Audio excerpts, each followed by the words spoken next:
Realme C63 5G ফোনটার চাহিদা এত বেশি কেন? তবে কি 15 থেকে 20 হাজার টাকা বাজেট রেঞ্জে এই ফোনটাই সেরা ফোন?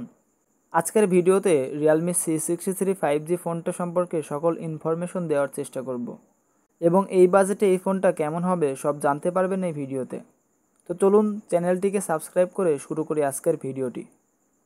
প্রথমেই ফোনটির বিল্ড কোয়ালিটি নিয়ে কথা বলা যাক।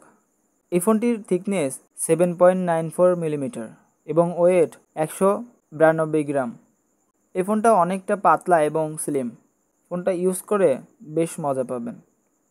ফোনটিতে সকল ধরনের পোর্টস অ্যান্ড বাটন পেয়ে যাবেন, লাইক সাইড মাউন্টেড ফিঙ্গারপ্রিন্ট, 3.5 এর headphone jack, type C port.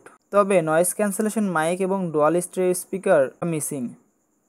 আর এই ফোনটাতে IP64 এর রেটিং থাকছে, যার ফলে মোটামুটি ধুলাবালি বা পানি লাগলেও কোনো প্রবলেম হবে না ফোনটিতে।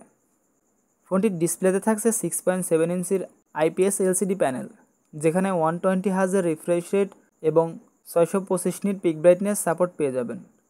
এই ডিসপ্লেটি বেজেললেস উইথ পাঞ্চ হোল। আর এই ডিসপ্লেতে ফুল HD প্লাস রেজুলেশনের ভিডিও প্লে করতে পারবেন। ফোনটির ব্যাক সাইডে থাকছে ডুয়াল ক্যামেরা সেটআপ, যেখানে 32 মেগাপিক্সেলের মেইন শুটার এবং ফ্রন্টে থাকছে 8 মেগাপিক্সেলের একটি সেলফি ক্যামেরা। এই ক্যামেরা দিয়ে 1080 fps ভিডিও শ্যুট করতে পারবেন। আর এই ফোনটির চিপসেট হিসেবে থাকছে মিডিয়াটেক ডায়মন্ডসিটি 6300, যেটা 6 ন্যানোমিটারের ফেব্রিকেশনে তৈরি করা হয়েছে, এবং জিপিইউ হিসেবে থাকছে মালিক G57MC2।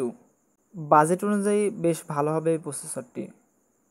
এই প্রসেসর দিয়ে day to day tasking, multimedia কনজিউমের পাশাপাশি সকল ধরনের গেমও ভালোভাবে খেলতে পারবেন। সো আমার মতে 15 থেকে 20 হাজার টাকায় এই ফোনটা বেস্ট চয়েস হতে পারে আপনার জন্য। এই ফোনটিতে 5000 mAh এর একটি ব্যাটারি এবং 15 ওয়াটের একটি ফাস্ট চার্জিং চার্জার ইউজ করা হয়েছে। আর এই ফোনটি কিছুদিনের মধ্যে হয়তো বাংলাদেশে অ্যাভেলেবল হয়ে যাবে। ফোনটির এক্সপেক্টেড প্রাইস হলো 18,000 টাকা।